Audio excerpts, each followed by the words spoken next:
Malawi Today.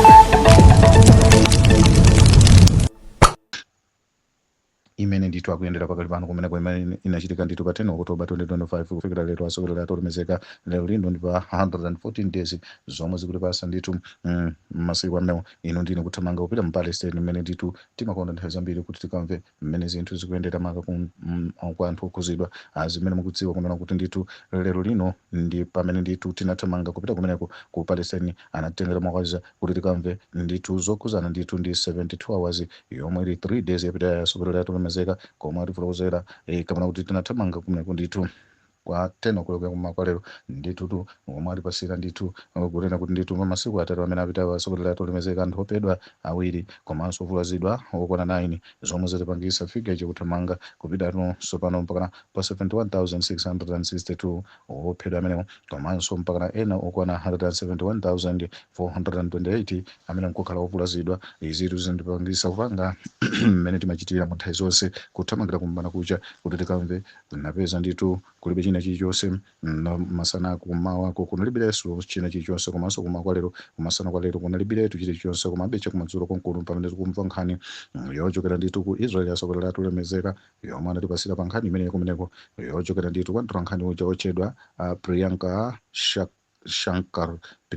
Shankar amene ndithu nkukhala mtolankhani amene ndithu watipasa nkhani imene ndithu ili yokuzana kunena kuti autera Israeli zokuti kumaloko ndithu ku Palestine kwaphedwa anthu mwakaza ndi zoona zimenezo akuvomereza koma anofika imene ikuperekedwa iwo akuyikana akuti ndithu sizili choncho malingana ndi imene akufotokozera zosoyenza kunena kuti ndithu figayo iyo kuchulukisidwa atsogoleri kufotokoza kwawo akutera Israeli makatu asilikali ya Israeli amene pomwe iwo anafotokoza kuti pambuyo pa nkhondo imene yakhala ikuchitika ndithu kwa zaka zikukwana ziwiri asogolera atolemezeka pamene ndithu Israeli kuphwanya ndithu mmene mu genocide akuti kumene kwakhala kuperekedwa ripoti lokhuzana ndi kukwera kwa imfa tsiku ndi tsiku pamene ndithu zachipatala aku Palestine maka mzinda wa Gaza pamene amapereka ndithu kumeneko amapereka ndithu azamoyo makafiga zokwerakwera kupatikiza ndi ovulazidwa choncho asogolera akuti kuchokera ndithu kumayambiriro kwa genocide imene pamene ndithu Japan pa 7 Oktoba 2023 akuti Israeli akuti ndithu yakhala yekutsutsa maka ndithu ndimene figa ikuperekedwa za anthu ovulazidwa maka ophedwa ovulazidwa obola alimene nawo ntchito komano akuti anthu ophedwa ndithu akuchuluka apatu kuyesesa ndithu kukana ma genocide allegation imene akuti muchidokumenti chimene iwo anapereka akuti ndithu kumalako makaso ndithu ndi ma journalist amene akhala akuphedwa ampalestine komanso ndi ochokera kumadera ena amene pedwa ndithu kumeneko akuluakulu a Israeli akuti ndithu zimenezo kulibe malingana ndi mmene akufotokozera angakhale kuti iwo sakubweretsa namba yeniyeni yomwe ndithu pomwe akutsutsa inayi namba yomwe ili yovomerezeka kuti ndi namba yanji komabe iwo akupitiriza kukana kunena kuti akuluakuluwo akukanisitsa ndithu kumeneko akuti kuwonjezera kumene kukuchitika maka zakukweza kwa imfa maka ya civilian kufotokoza kutero akuti kumano lachina ira lipita asilikali ya Israeli anabwera ndithu kuzafotokozera makatulankhani kunena kuti akuti dziko lawo ndithu asilikaliwo akuvomereza zokuti ndithu 70,000 ya anthu amene aphedwa zimenezo iwo akuzivomereza komano zopitirira pa 70,000 zimenezo zomwe sakuziziwa ndiye kaya akutenga ngati ndithu 70,000 nkukhala ngati mwina ndi anthu 10 kaya sitikudziwa komabe anapitiriza kutifotokozera kunena kuti mwakazi anthu unaona zachitira za umoyo amapereka ndithu chiganiziro chonena kuti ndithu kuchokera ndithu kapena kuti kuchokera pamene nkhondo inayambika kufikira lero iwo akufotokoza kapena kuti kufikira dzulo pamene panali pa 27 kufikira dzana lachinayi pamene panali pa 27 January 2026 asogolera mu chaka chomwe chino akuti iwo anali anthu aja anafika ndithu paja pa 71,662 ophedwa amene choncho zimenezo zimene iwo akudziwa komanso ndithu imfa imene yakuitengera ndithu kuchoka pa 7 Oktoba 2023 kufikira lero lino kutsukira kufikira palati china kapitali asogolera atolemezeka komanso angakhale pamene 10 pa komanso kuchokera pa genocide pa ceasefire imene inaperekedwa pa 10 Oktoba 2025 ndithu kufikira lero akuti mpaka kwaphedwa anthu osachepera 488 malingana ndi mmene akufotokozera choncho ndine kuyenderera limodzi asogolera akuti ma thousands more anthu ena amene akuti ndithu asokonekera kumeneko zimenezo azachipatala a Israel ndithu akhala a Palestine akhala kufotokoza zimenezo asogolera atolemezeka akuti malingana ndi mmene ndithu nawonso a nation kapena kuti a national committee maka for the missing persons, a national committee for the missing person, akuti gulu limene limayang'anira za anthu amene asokonekera asogoleri akuti tunawonso anapereka maka chiganiziro chonera kuti ndi anthu opitirira 10,000 amene ndithu sakuoneka, amene akuganiziridwa kunena kuti ali mkatikati mwa anthu akufa kapena kuti ndithu ali moyo. Choncho asogoleri akuti malo make nduna za umoyo kumeneko ku Palestine akuti wakhala kufotokoza kuna kuti akuti pafupifupi 440 mwa anthu amene aphedwa akuti ndithu ndi njala, amenewo ndithu aphedwa ndi njala mkatikati mwa nkhondo masogoleri 440 ophedwa ndi njala, pamene Israel yakhala ikukaniza kulowesa zinthu zokwanira ndithu mbali ya zachithandizo ndithu mbali chakudya kumeneko pa nthawi imene ndithu anapanikiza kwambiri ya Israel. Choncho asogoleri anapitirizaso kufotokoza maka pamene ndithu zizofunikira inu ndine kugawana ndithu nkhani zimene za pa ground asogoleri omwe atifotokozana kuna kuti akuluakulu a department ya nkhondo ndithu kumeneko ku dziko la Israel akudziwa zonena kuti ndithu akuti ndi anthu ochulukirapo ndithu amene aphedwa mawaza komano masiviliani zimene akudziwa komano ana ndi azimayi akutinso zimenezo komanso ndithu zoti ana ndi azimayi ali mgulu la anthu ophedwa zimenezo akudziwa, komanso ophedwa ndi njala zimenezo akudziwa, komabe ndithu akuti ma thousands iwo akuoneka kunena kuti ndithu ena akukwezeredwerapo ndithu kumeneko kuonjezera chabe, komanso zoti anthu ena ali pansi pa maduka zimenezo akudziwa kufotokoza akutero asogoleri zimene ndithu sitikutha kudziwa kuti iwo kukana kwenikweni chimene akuchikana ndi chani. Anapitirizaso kufotokozera kuna kuti akuti zimenezo ndithu ankhala za umoyo muziko limene anafotokoza kuna kuti imfayo ikukwera ndipo ndizoona zake zimenezo asogoleri. Anapitirizaso kufotokozera maka pamene anabwera kufotokozera kuna kuti nankati kuziwanji maka pa namba yeniyeni anthu amene ndithu avulazidwa chifukwa paja afotokoza za anthu ophedwa okha, ndipo anatero kunena kuti pamene Israel inayambika ndithu inayamba kuphwanya menemo pa 7 October 2023 akuti Palestinians maka kuchokera ku nduna za umoyo mwakaza kuti fotokozera maka akaunti namba imene ndithu nambala imene akhala kuti fotokozera ya mitembo zimene ndithu afotokozera mtundamo, komanso ndithu kumbali ya anthu ovulazidwa asikali anthu zachipatalawa akhala kufotokoza za anthu ovulazidwa kunena kuti ndithu pakali pano nambala yakwera maka kufika paja pa 171,000 ndithu ndiso 428 amene kukhala ndithu anthu amene ndithu avulazidwa zikakhala kuchokera pa ceasefire imene ndithu ya pa 10 October 2025 kufikira pano akuti nambala ya anthu amene ndithu avulazidwa nayonso ikuoneka kunena kuti ndithu yakwererapo asakuti malinga ndi imene afotokozera akuti ndithu mpaka yapitirira 1,000 Palestinians amene ndithu avulazidwa malinga ndi kufotokoza ndithu kwa Israel zimenezi iwo akuzidziwa ndiponso sangabwere ndi kukanira pasi azimene ndithu wina aliyense akudziwa kufotokoza kutero ndithu a Israel chochera asogoleri komano iwo zomwe akukana ndi zija zokuzana kuna anthu aja ovulazidwa kuchokera pamene ceasefire inayambira akuti ndithu 1,350 zimenezo zomwe akuziwa komano zoti zina zija zinzonamiza akutero kuti asogoleri malinga ndi imene akutifozera nankano kaya sitikudziwa kuti Israel anabwera ndi funso lona kuti nankha Israel akuchitandira bwanji mangafika imeneyo zainde kwa yankho kuti ndithu iwo wakukana komano matsoka sakubwera ndithu ndifika imene ndithu iwo angaganizire kapena kuti angaipereke ndithu kugulu la anthu yokuzana kunena kuti ndithu anthu ovulazidwa ndi amenewo. Choncho asogoleri atulimezeka zimene zikufunikira ino ndine kuyenda limodzi tikuyenda ndo choncho asogoleri atulimezeka tinathamanga maka kumeneko ndithu tinapezanso nkhani imene ndithu ya mavuto amene alipo pakatikati pa dziko la Israel komanso ndithu ndi dziko la South Africa. Asogoleri atolemezeka masi chiphokoso chikupitirirabe pamene ndithu mpaka tikunena pano ndithu zinthu sizili bwino zimene ndithu tikuwerenga pompano asogoleri nkhani zimenezi kungotipeza kumene nkhani ikungotipeza kumene nkhani yomwe ndithu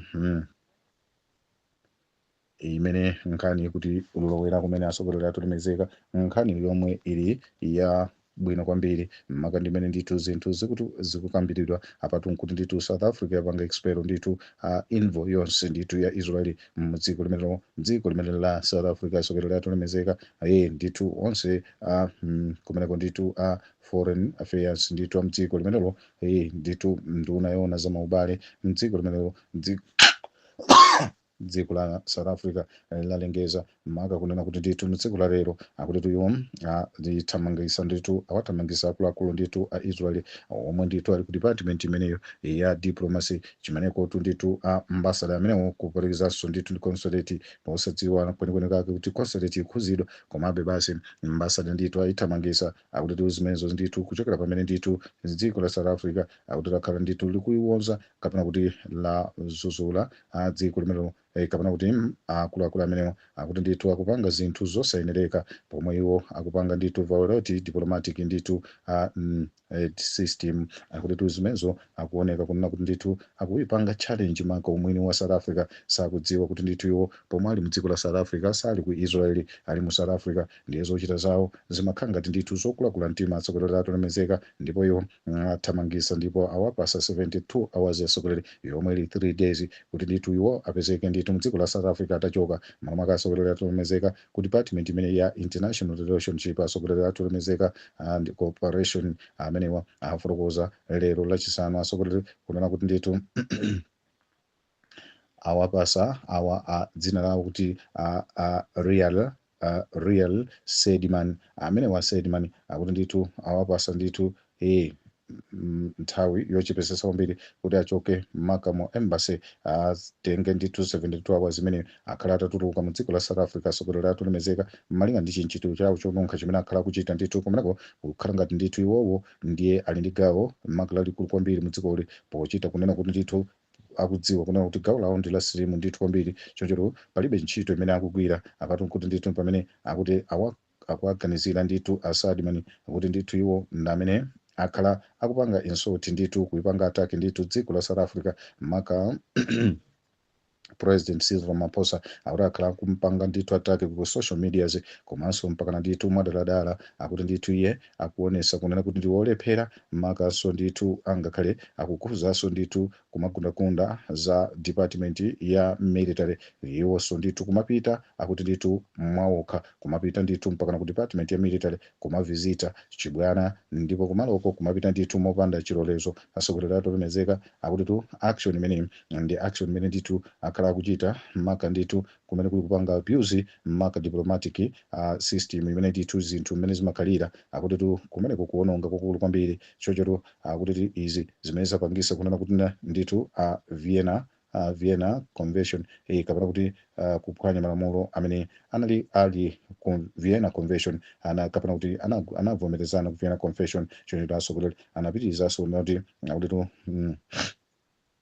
akuti iwowo amaphwanya malamulo kuionera South Africa pansi mwa system choncho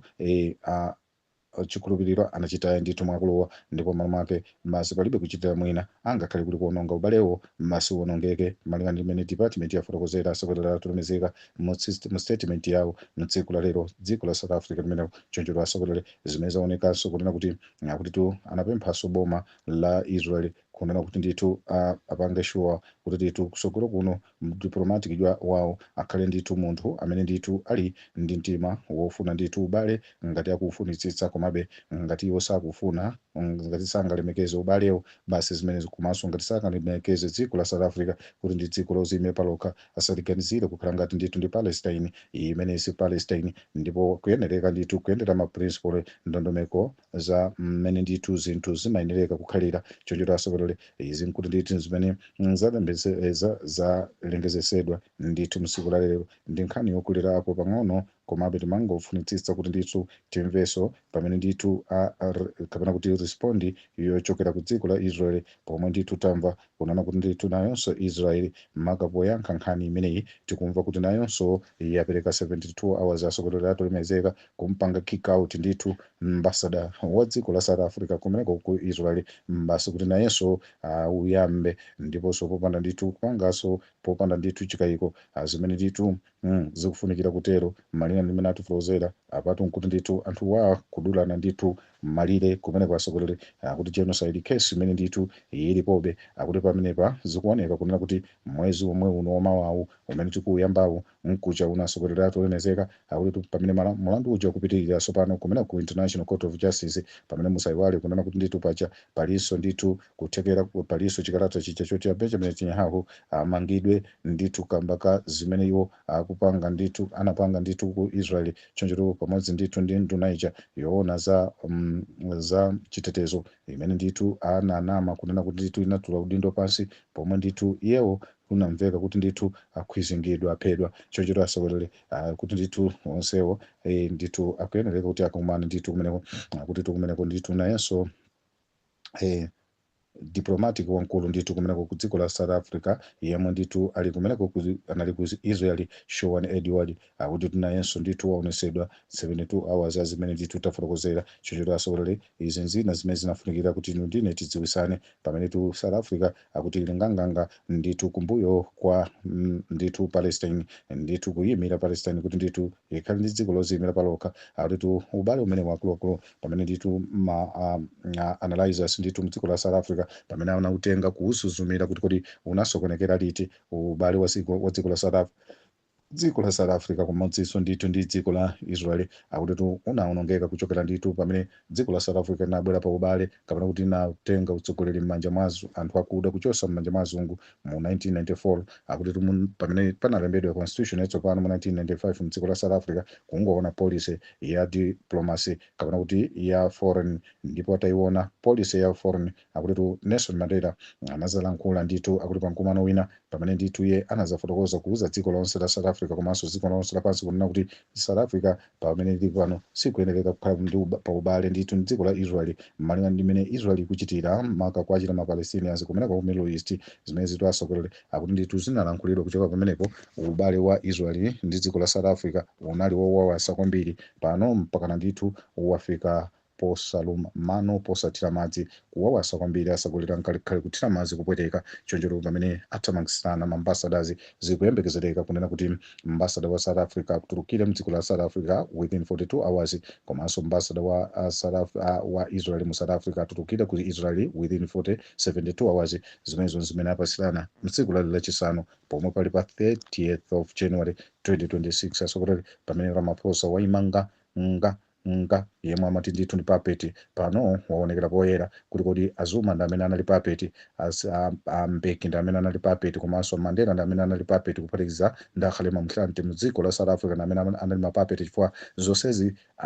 akuzidziwa ankaziona ndiponso ku dziko lawo kapena kuti constitution yawo amaziona maka diplomatic ndithu relationship ya pakati pawo ndi dziko la Israel amaziona komabe sanathamangisane ambassador lero ndithu zakwanirisa zimene ena opposition mdziko la South Africa amazifuna monga china Julius Malema nzoma amafuna kunena kuti ambassador wa Israel afunikira ndithu abutidwe out mdziko lino chifukwa zilibe zimene ndithu zizochitika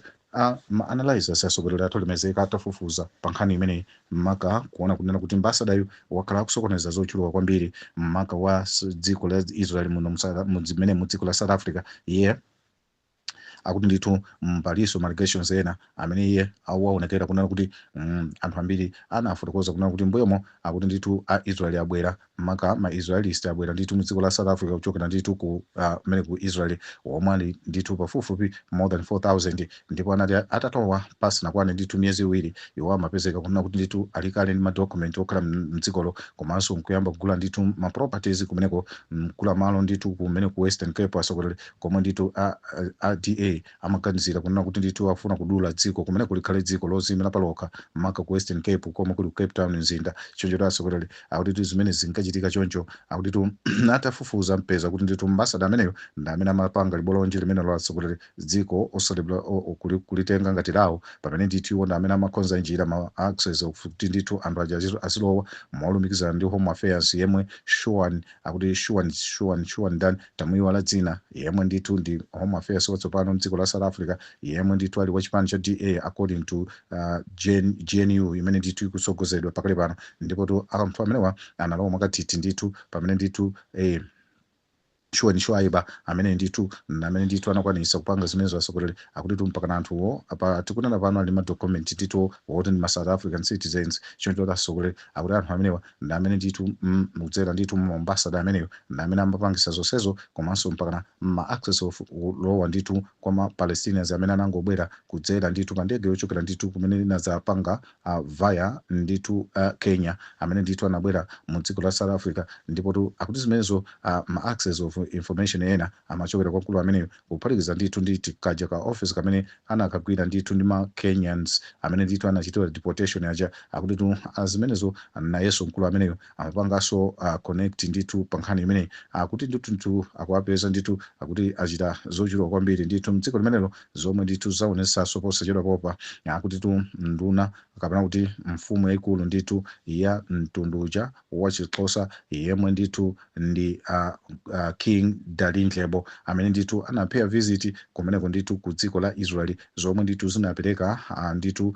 chiphokoso kwambiri mu dziko la South Africa mbuyomo ndipo izi zinapangisa kunena kuti akulu anakhala kumeneko ndipo akhala ndithu kwa miyezi yochuluka kwambiri ndithu akuonana ndi akuluakulu mpaka anapanga visit ndithu kwa Benjamin Netanyahu mfumu imeneyi ndiye chipani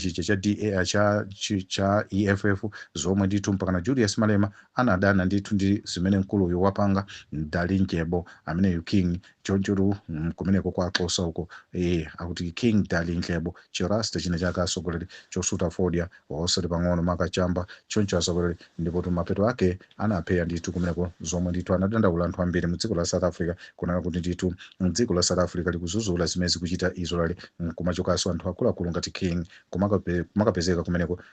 ndithu mwamwayi kali tsoka la South Africa pomwe mabwera kumeneko akuluwa abwera posachedwa apa ndiyetu abwera ndithu ndi department ndi akuluakulu azaumoyo kumeneko komanso zithandizo za umoyo zimene atenga ndikupitisa kwawo kumeneko kwawo kwa King kumeneko ndithu mpaka kwapezeka kunena kuti ku dera lawolo ku area yawo akuluwo kumeneko chipatala china kumeneko chalandira ndithu zipangizo za chipatala komanso mpaka ma doctors ndi ena othandizira za umoyo kumeneko ku area imeneyo komanso ma access of kulowa ndi kutuluka kwa anthu amene mmene alowera mu dziko lino akuti ndondomeko zonse wakonza ndi ambassador ameneyo analiso involve ndithu pa nkhani imene akuti dziko kapangati boma la South Africa liangoona anthu atabwera komanso ndithu apereka zonse mzipatala komanso azipatala za umoyo kumeneko kudera kumene ndithu ku Eastern Cape kumeneko ku area kumeneko kwa Dalindyebo King kumeneko ndithu za umoyo akuti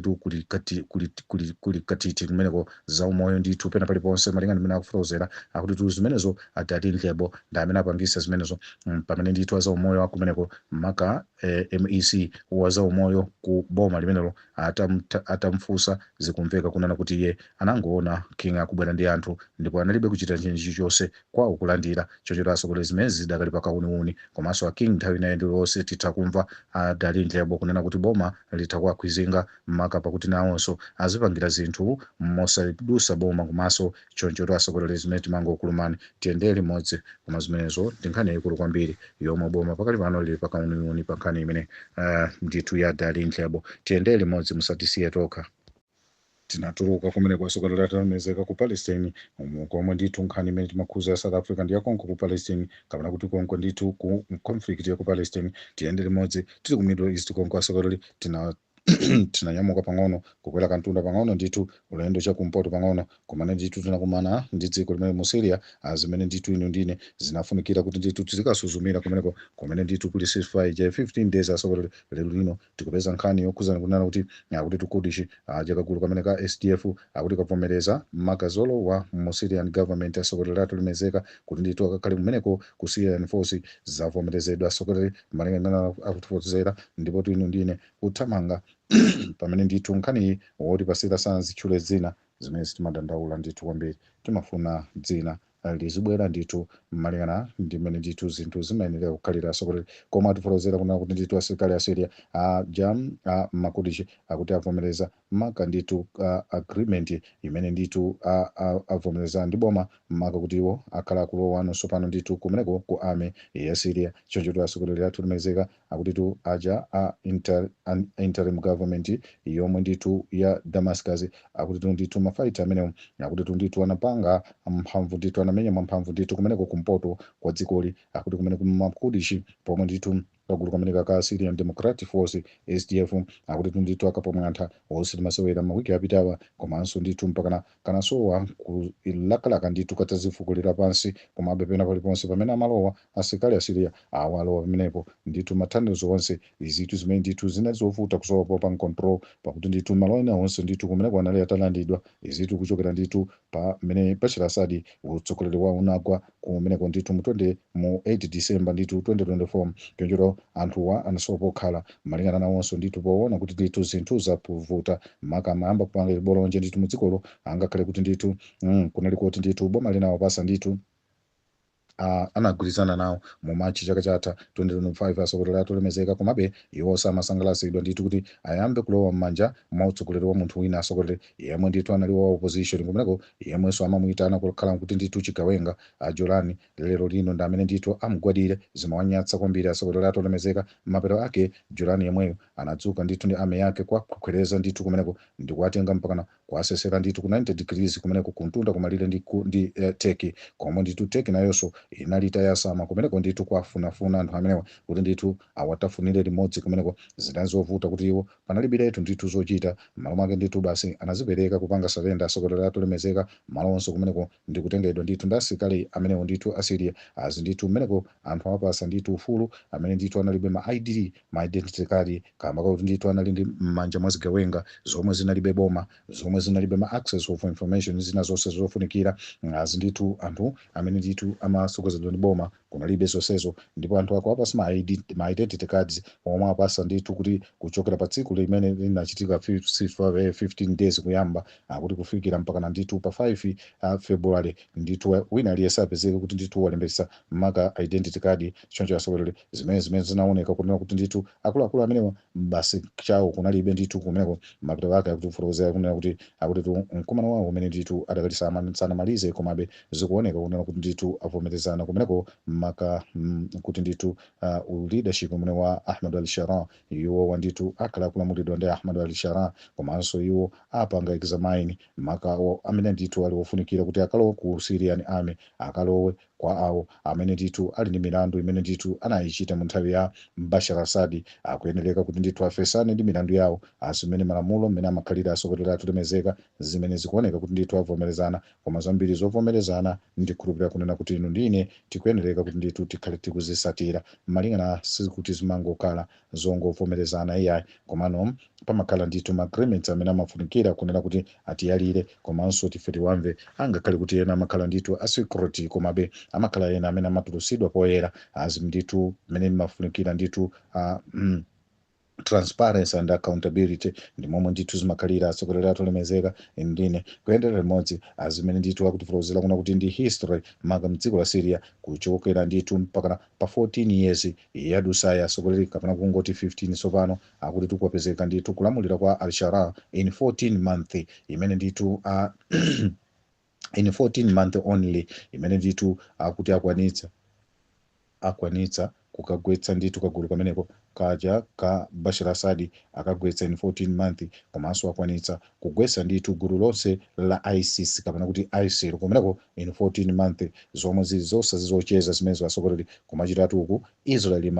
inapamwantha ndithu ma military bases omwe munali zipangizo zofunikira kwambiri maka zomwe zinali mu mtunda iwo anadalira zinthu zimene zinali m'mabanka atsogoleri atolemezeka zomvetsa chisoni kwambiri komabe ndikuonesa ndithu chidwi kwambiri kunena kuti ndithu Ahmad al-Sharaa sanali munthu wocheza komanso boma lake silili locheza ayi ndithu lafika kumeneko kuja kukakonza ubwino umene ndithu anthu a mu Syria akufuna malingana ndi kulankhula kwa China yakewo ife tikungodusa atsogoleri komabe nkhani imeneyi yofunikira inu ndine titsatire mwamphamvu maka mgwirizano wawo kuti agwirizana zotani tiyendere limodzi musanisiyendeka tikuthamanga limodzi choncho atsogoleri atolemezeka tinakwera mtunda tinakafika mdziko la Iran atsogoleri atolemezeka kumeneko tinakasuzumirakonso ndithu pang'ono kumeneko ndithu tinatola mndandatu ankhani awiri azimuna okhaokha atsogoleri atolemezeka Usaid Siddiqui komanso ndi Stefano Kuleini amene wandithu Usaid Siddiqui komanso ndithu ndi Stefano Kuleini ndithu anthu amenewa anatitenga ndithu ulendo kumeneko atsogoleri atolemezeka zomwe zikufunikira inu ndine tiyendere limodzi musanisiyendeka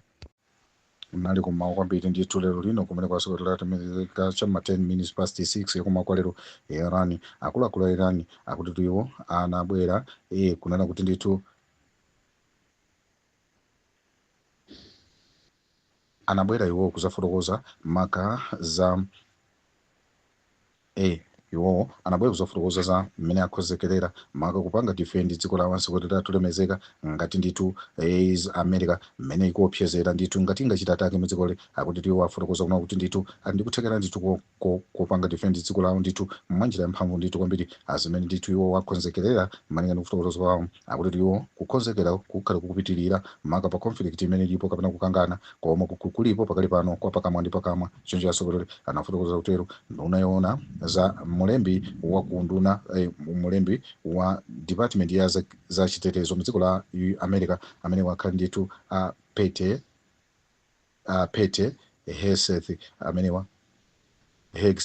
amene wanabwera kuzafotokoza kuna kuti akuti tu panakali rumu ndithu ikulu kwambiri ya dziko la Iran yoti ndithu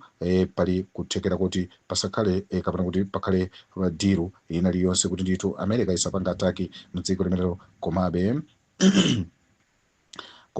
mu department imene inafotokoza kuti akuti tuyilirede kapena kuti liyokhozeka kukhala ndithu ndi zolankhula nthawi ina iliyonse nda Donald Trump zimene ndithu akuyembekezereka ngati sizikutero ali rede kuphwanya dziko la Iran kufotokoza kunatero ndipo anapitizanso ndithu nawonso a Iran mapena anabwera kuzafotokoza kapena kuti ame ya Iran inabwera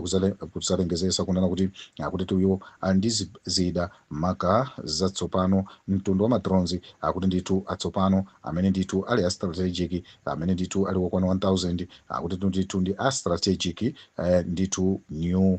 drones amene ndithu akuti alipo wokwana 1000 omwe ndithu iwo akuyembekezereka ndithu kuchita nawo ataki mwaka mwa nthawi imodzi choncho kufotokoza kutero anapitizanso maka European Union omwe anabwera kuzafotokoza kuti akuti nawo avomereza maka alembanso pansi zonena kuti akuti tukagulu kamene kaja Islamic Revolution Guard zimene ndithu Revolution Guard Corps imene ili IRGC imene ndithu kuti ndi terrorist organization ndithu yomwe ikupha anthu maene yapa ndithu kumeneko anti-governmental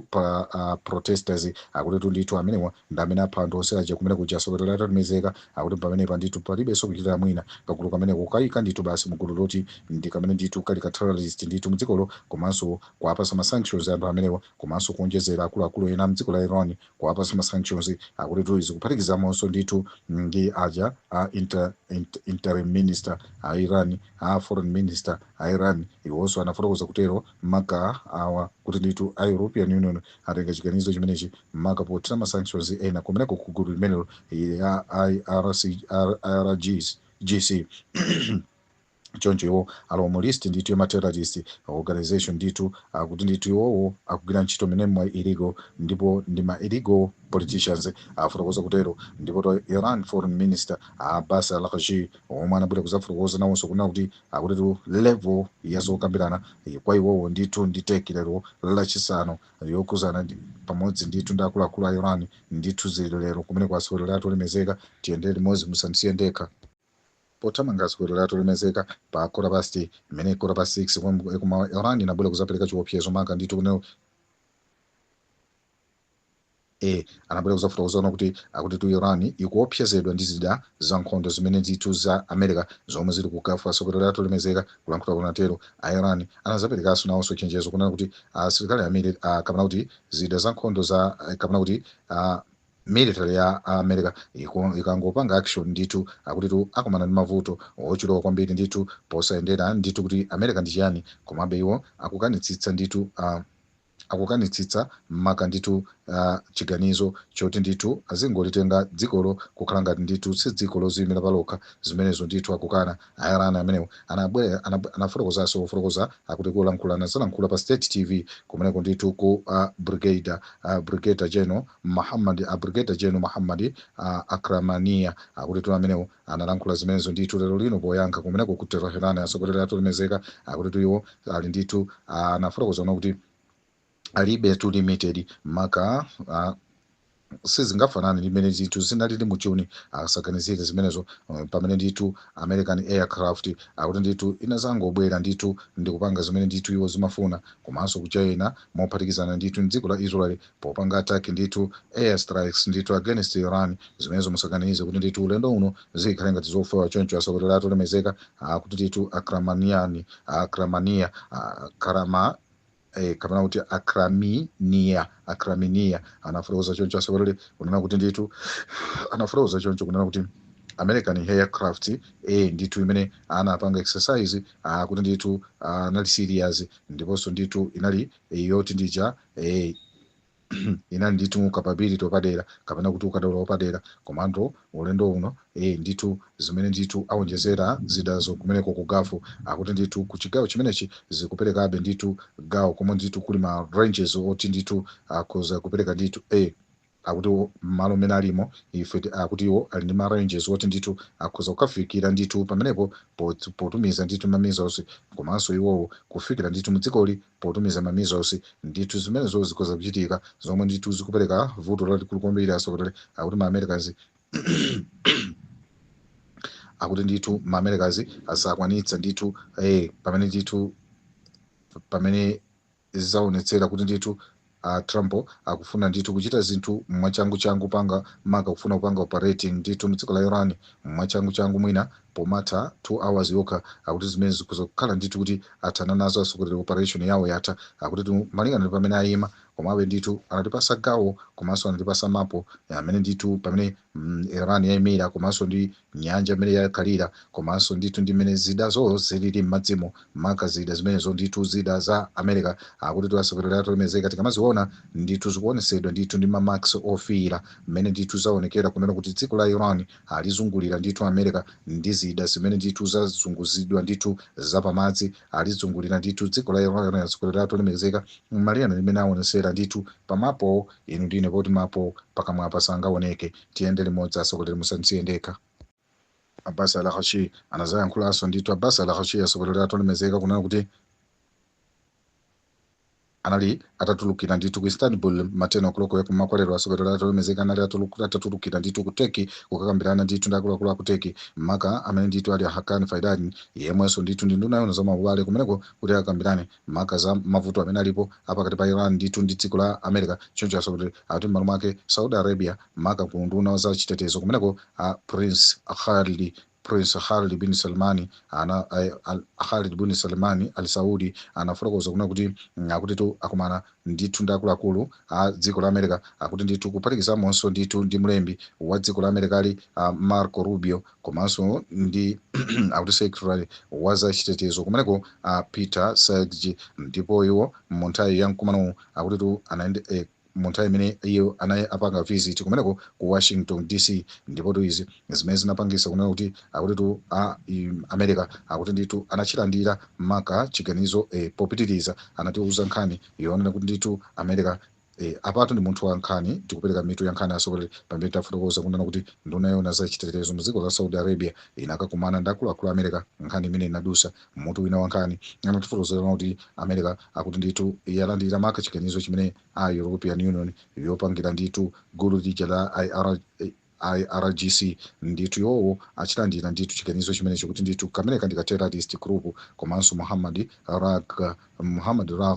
Ghalibafu amene ndithu ndi Iranian parliamentary speaker amene ndithu akuti wazuzula maka European Union pamene ndithu yatenga kakulu kameneka kukatenda ukapanga kuti ndithu ka terrorist azuzula zimenezo speaker amene wa parliament ndithu ya kudziko la Iran ndiponso Muhammad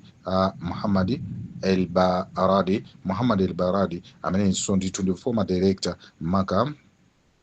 wa former director general wa United Nations International Atomic Energy Agency ameneyu anabwera kuzapereka chenjezo maka kuopya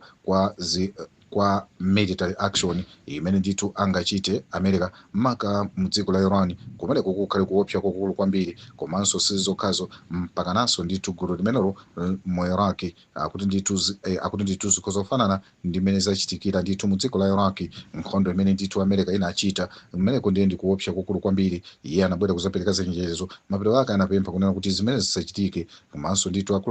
akuluakulu a Iran maka popitiriza nkhani atipasaso nkhani yokuza kuna kuti akuluakulu a Iran anabwera kuzafotokoza kuna kuti akuti iwo amanga ndithu amanga anthu ochuluka ndithu kwambiri omwe sakudziwika omwe anthu maka omwe akuaganizira kuna kuti ndi amene anali ndithu mgulu lamene limaphwanya ndithu zinthu zaboma ndithu mdziko la Iran pa nthawi imene kumachitika maptemo komano anthu sakudziwika akuti anali mgulu limene lamaprotesters akuti ndithu Shahir al-Ray area kumalo kumene ndithu amangidwira anthu kumwera kwa Tehran malingana ndi mmene atifotokozera musansiye ndekha tiziyenda limodzi olemekezeka olemekezeka athu mazina zimene ndithu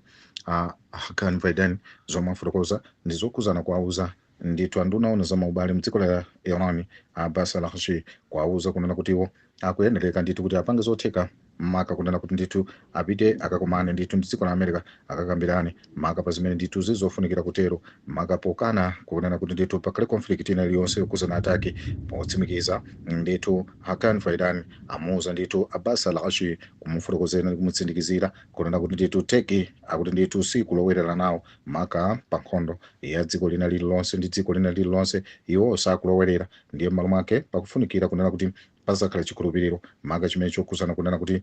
kuyang'ana diso mdziko limene pomwe ndithu Tehran kapena kuti Ankara simapanga ndithu zimenezo pakakhala kusamvana kwa pakati pa dziko lina ndi dziko lina pomwe ndizosamvanazo ndizaiwo wokha ndithu zinthu zimenezo ndithu Turkey salowerera ndipo zimenezo kuyambira kalekale kufotokozana tero ndipo malo mwake anapasa ndithu kualuma kuti komanso kuagalira upangiri waonera kuti iwo apite ndithu akakhale pansi ndithu ndi dziko la America komanso anafotokoza kuna kuti America ikuyenereka ndithu ilemekeze udziko ndithu dziko la Iran asakufunikira iwo kulipanga ataki choncho ndithu andi chikhulupiriro chena kuti America ndi dziko lomvesesa komanso ndithu silipanga ataki mdziko limelo dziko la Iran choncho zina mazimene ndithu zinamveka sokolera tolemezeka mwa imodzi mfundo imene ndithu anagwirizana akuluakulu amenewo komano inu tine tinayenda maka kuthamanga kupita kumene kuwatsokolera tolemezeka ku dziko la Iran komwe ndithu tamva nkhani ndithu yokuzana ndi kunena kuti akuti akuluakulu a dziko la Iran abwera ndithu pofotokoza kuna kuti pamene ndithu tinafika potifotokozera kunena kuti Tehran ndiyokonzeka maka zokambirana ndithu kuti zimene zinalankhulidwa mmodzi wa diplomatic ndithu yemwe wafotokoza zimene wochokera ku Iran maka kuchokera ndithu ku Iran kwa nduna za maubale omwe ndithu ndi Abbas Araghchi omwe ndithu anabwera kuzafotokoza kuti akuti dziko lawo ndithu pakali pano ndidakali ndithu lokonzeka maka ndithu kubwereranso ndithu kuzokambirana pakati pawo ndithu ndi dziko la America izi zimene ndithu Abbas Araghchi akufotokoza maka kudzera ndithu kumeneko ku diplomatic system pofotokoza kutero akuti iwo akuti ndithu ali wothekera ndithu kusolve problem imene kudzera ndithu pazokambirana ndipo ali wokonzeka analankhulatu zimene zikulankhula ndithu ali kuteke konko lero lachisanu asokolera tolemezeka pamene ndithu anali ndi akuluakulu ndithu ma diplomats akuluakulu ndithu amene amayimira Iran mdziko limene ndithu dziko la Turkey anali nawo limodzi kumene kwasokolera tolemezeka pomwe afotokoza kuti pofuna chilungamo komanso kuyendera ndithu malamulo a dziko lonse lapansi anawonjezera kutero kunena kuti ndithu dziko la Iran ndilokonzeka maka ndithu silinathawe maka pa diplomatic zokambirana za diplomacy iwo sanazithawe yayi pofotokozatu izi anakamba maka podzeranso ndithu muziyankhulo zimene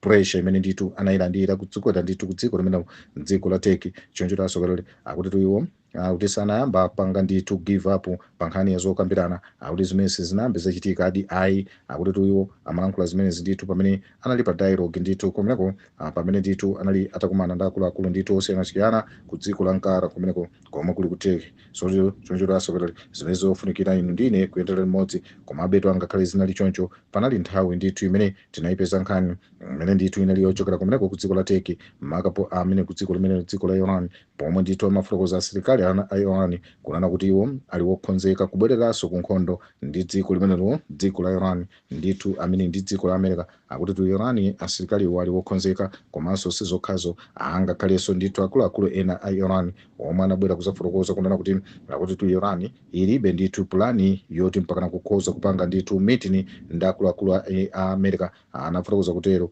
obwera zimenezi andunaona za maubale kuti amenewa akuti unduna ona za maubale ku dziko la Iran akuti tinafotokoza zimenezo ndiye sitikudziwa kuti zimene amakambaliti poti Abbas al-Ghashi amene ndithu alankhula izo ku Turkey apa akuti ndithu pamene anabwera akuti ku unduna umene waona za maubale mu dziko la Iran akuti tu akuluakulu ochokera ku unduna ona za maubale mwina nkutheka kuti si Abbas al-Ghashi mwina ena amene anasiya mu dziko lipo ta al-Ghashi anali kumeneko ndithu ku Turkey akuti tu akuluakulu amene amalankhula lero lino maka mu dziko la Iran komwe ndithu mwina amene anasala mu office komano sakuatchula dzina akuti tu iwo anafotokoza kuti palibe plani ina iliyonse imene a Iran ali nayo maka yokumana ndi maofficials ochokera ku America kuti ndithu azapange zokambirana zimenezo ife kulibe. Anatero ndithu pamene amafunsidwa mafunso asogoleri atolemezeka akuti pa engagement imwe inalipo maka pa nkhani yokuzana ndithu ndi Washington kumene kwa Abbas al-Ghashi akuti tu pamene iwo anafotokoza kuti Iran akuti ndithu ikhoza kulabada zokambirana pokapoka kuti ndithu patakala ku zooneka ndithu zoyera makanso ngatinso pali ndithu kutekera komwe kuli kokwanilisa kutero ndipo zimenezo ndithu sakuopa za dialogue pakati pa iwo ndi dziko la America choncho asogoleri kulankhula kukanirana koma kusukukana ndi kuvomereza zomwe inu ndine tikuyendereka kuyenderera limodzi zimene ndithu zikufunikira komano nkhani tidziwe kunena kuti Cold War pakali pano ili katikati ndithu ya pakati pa America komanso ndi dziko limene dziko la Iran tiyendere limodzi pomwetu apa panalipo malizira asogoleri pamene anatipasira nkhani zoshokera ndithu kumeneko ku Turkey Foreign Minister Faidan Haqqani amene akuti anakumana ndithu ndi Iranian counterpart yemwe ndithu ndi Abbas al-Ghashi komwe ndithu iwo afotokoza akuti ndithu anawawuza kunena kuti ndithu iwo akuyenereka ndithu kutenga gawo lomwe lili ndithu la clear kwambiri maka pakati pawo ndi America pakati pa iwo Iran ndi America atenge ndithu gawo la clear kwambiri kupanda kutero zinthu zisokonekera. Anatero Faidan anapitirizaso kufotokoza kuti Turkey ikutsutsana maka ndithu ndizoti iwowo akhoza kulowerera ndithu mu nkhondo imeneyi maka zokuzana ndithu kuthandizira magawo awiri amenewa kwina kulikonse zimenezo Turkey simapanga chifukwa limenelo ndi vuto lalikulu kwambiri limene ndithu limabweresanso angakhale mavuto akulu ndithu kuchigawo. Anatero ndipo anapitirizaso kufotokoza Abbas al-Ghashi ananena kunena kuti Iran akuti nthawi zonse ndithu ndiyotseguka maka pa zokambirana komano akuti ndithu osati ndithu ndi mmene zililimu mapulani ake amene azokambirana awo osamvekawa ndi akuluakulu America ayi komano iwo ali wokonzeka pa nkhani ya zokambirana choncho asogoleri anapitirizaso kufotokoza kuti akuti tu mamissiles amene ndithu ali America wononga komanso ndithu mpaka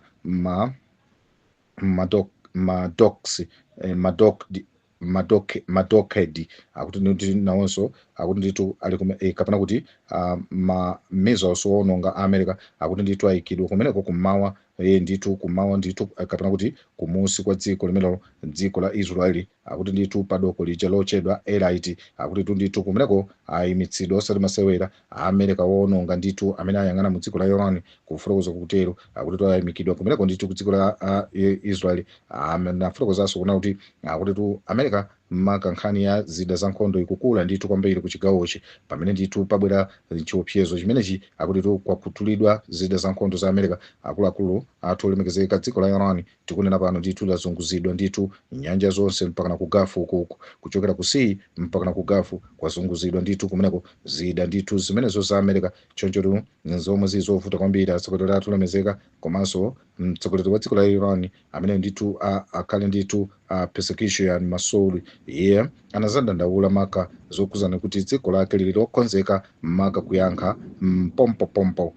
maka ndithu ngati America ingatenge chiganizo chopanga atake mu dzikoli. Inu ndine kuyenderera limodzi izi zimene zili ku Iran timangodusa sinathole nkhwani mapaziwo sana unonge tiyendere limodzi tikuthamanga ulendo wathu asogoleri athu olemezeka nzomvetsa chisoni tinakwera ndithu mtunda pamene kapena kuti tinapendekera ndithu kumeneko ku Southern America kumeneko ndithu tinafika ku Venezuela asogoleri athu olemezeka zomvetsa chisoni dzuloli akuti ndithu pamene panadela panachinayi asogoleri athu olemekezeka mtsogoleri wogwirizira dziko amene ndithu Delcy Rodriguez akuti iye wasayina maka zimene ndithu anachita proposal kuti ndithu akuchosa oil m'manja mwa boma akuyipereka ndithu ku public sector asogoleri athu olemezeka basi itu pamenepa akuti kupanga reform kumeneko asogoleri athu olemezeka maka pofuna kupanga pevu kunena kuti ndithu makampani akwere ndithu kapena kuti mukupanga private kapena kutenga makampani aja kupereka ndithu ku private sector kumeneko ndithu ku dziko la Southern America limenelo ku Venezuela kunena kuti ndithu mafuta tsopano ndithu ali ku gawo loti ndithu anthu kapena kuti mayiko akhoza kubwera ndithu kapena makampani ndi kuzatenga ndithu madepartment amenewo komanso boma nkumangolandira mashares okhaso kuti atolemezeka kapena kuti misonkho ndi zina zotero. Inde boma lili ndi mashare komano akukulisa tsopano mashare awapereka ndithu m'manja mwa anthu a business ena choncheraso kuti Rodriguez ndithu asaina akuti ndipo pamene amasaina apo unali mwambo umene ndithu unalinso ndi akuluakulu oyang'ana za ma oil za mafuta ndithu a mdziko la America amene anali limodzi ndipo amasangalala kwambiri asogoleri akuti tumayiwa pofotokozana kuti imene ndi step yopita kusogolo kunena kuti economy ya dziko la Venezuela ikhale ndithu yetseguka sizamangikaso mpaka kalekale kulankhula kunatero choncheraso kuti zomwe zizomvetsa soni ndi nkhani yomwe imafunikira ndithu kuisuzumira bwino chifukwa America kungoonesa mano pamalo pamene ndithu pasayinidwe paper pamene pamadziwa kunena kuti chigoli chalowa zomwe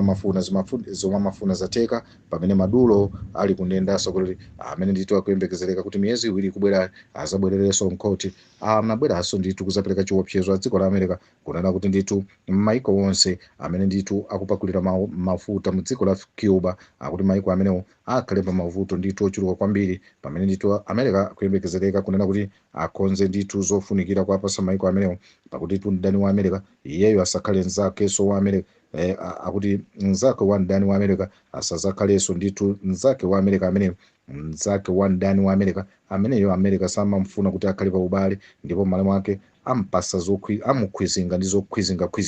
pachamadziwa kunena kuti tariff ndiye chigawo ndiye nkhani yake komanso angakhale ma-sanctions komabe sanabwere poyera inu ndine tiziyendera limodzi nosansiyendeka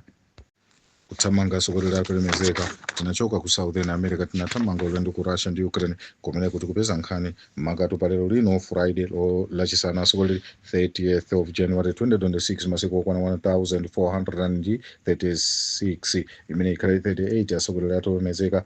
pamene ndithu mawiki aja alipo okwana 206 komanso masiku awiri zomwe zikutipasa ndithu date kapena kuti zomwe zikutipasa ndithu akuti ndithu miyezi okwana 47 komanso masiku awiri chonito asokolera inu ndine kuthamanga pa battlefield kumene ku Russia ndi Ukraine asokolera atolemezeka azimmadziwa kunena kuti Russia madrones achita attack ndithu kumeneko mpaka kupha anthu okwana awiri zimayi ndi zibambo akuti ndithu kumeneko kumalo ochedwa Vilniansk kumeneko ndithu koma kuti ndithu ku Ukraine maka ndithu front line kumene ku Zaporizhia choncho ku chigawo chimene Zaporizhia akuti ndithu wankulu wa ku chigawocho akuti ndithu wokuzana ku department ya nkhondo Ivan Fedorov anazafotokoza zimenezo mpaka anapenyanso ndithu uthengawo akuti ku Telegram apo choncho asogoleri akuti attack iyo inaononganso ndithu kumeneko kwakulu kwambiri mpaka nakubukisa moto kumeneko asogoleri Fedorov anafotokoza choncho anapitirizaso kufotokozera kunena kuti akuti Russia asilikali awowa anaphwa mwantha ndithu kumeneko pamodzi ndithu ma-attack osachepera 841 akuti ndithu mpakana ndithu malo aja okwana 34 amene ndithu mozungulira ku Zaporizhia komanso ndithu pa tsiku la tunthu la dusale Fedorov anazabweranso kutenga nkhani yomwe kufotokoza choncho kuti mpakana anthu okwana 16 anavulazidwa kumaloko kamba kataki anapitirizanso kufotokozera makatu awa Alexandra Vikro amene ndi wamkulu ndithu wa chigawo chije cha Kryvyi Rih kwawo kwenikweni ndithu kwa Volodymyr Zelensky mu tawuni ya kwawo ku chigawo cha Dnipropetrovsk msogoleri kumeneko ndithu kale kukatikati kwa dziko la Ukraine yemwe anabwera kuzafotokoza kunena kuti akuti a Defense Council kumeneko kapena kuti regional wa Defense Council kumeneko anabwera kuzafotokoza kuna kuti akuti Russia tichita attack mpaka ndithu kupha anthu munthu wankulu wa chizimayi komanso kuvulaza ena okwana atatu kumeneko asogoleri ku Kryvyi Rih mu town ya Kryvyi Rih kumeneko ku Ukraine akuti kwa Volodymyr Zelensky choncho tu malinga ndimene akufotokozera akuti hometown yawo komwe kuli kumwera chakummawa kwa Kharkiv akuti tu kumwera chakummawa kwa Kharkiv koma umumu mu chigawo chije cha Dnipropetrovsk asogoleri choncho tiyende anapitirizaso kufotokozera kuti Russia inachita attack mpaka kupha munthu mmodzi akuti kumeneko ku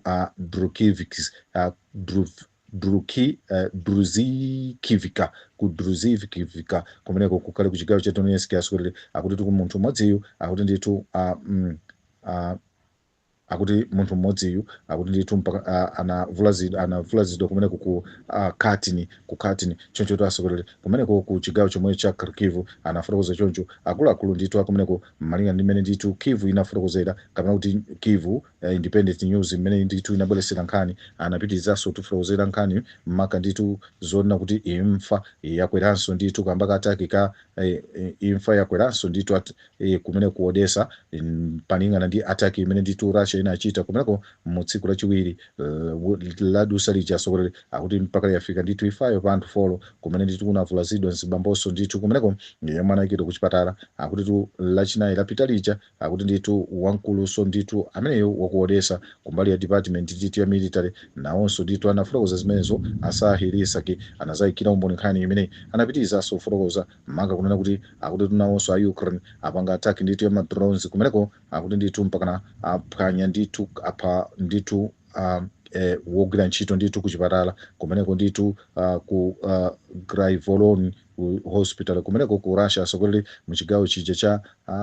Belgorod kumeneko malira ndithu ndi dziko la Ukraine asogoleri atolemezeka region governor maka afotokoza kuti akuti emergency ndithu anathamangira kumeneko komwe ndithu analankhula nkhani imene ku headquarter ya emergency asogoleri anapitiriza so tifotokozera kuna kuti asilikali a Russia akuti agwetsa ndithu madrones osachepera 111 ochokera mu Ukraine komanso ndithu pa 24 hours yapitayi pamenepo mafotokoza atero maka kunduna uja wa zachitetezo omwe ndithu ndi womwe wafotokoza ndithu nkhani imene mpaka napezeka ndithu ku Russian News Agency asogoleri choncho tiyendere limodzi akuti ndithu